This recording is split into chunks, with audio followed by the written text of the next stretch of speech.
Thank you, Thợ Cherry.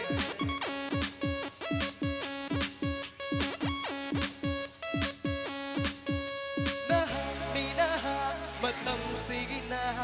Dukshi hekta haigan ba au kuding hek pamgan ba na mina matam sigina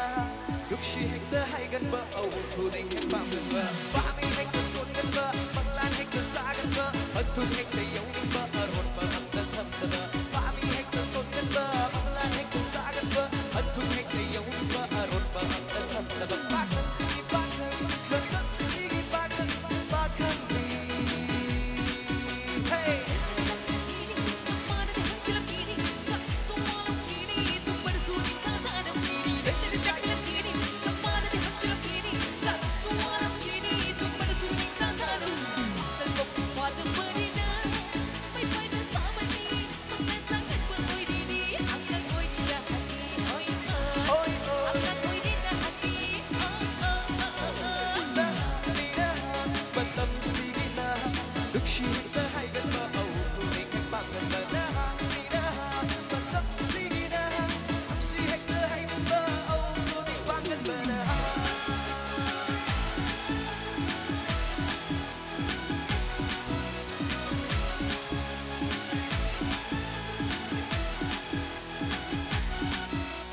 Cellphone free the fire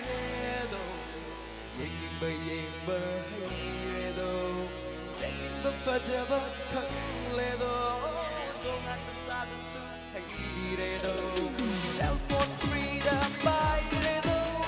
Ying ba hey do Say the fajaba khang le do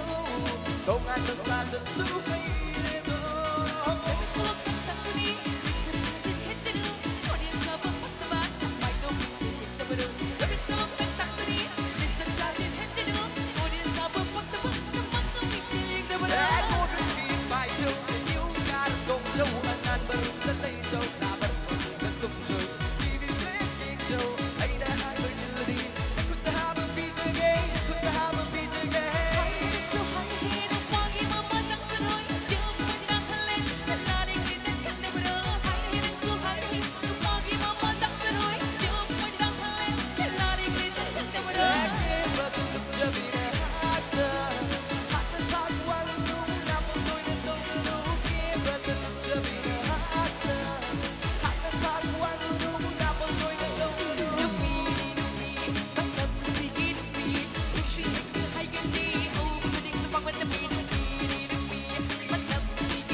Ese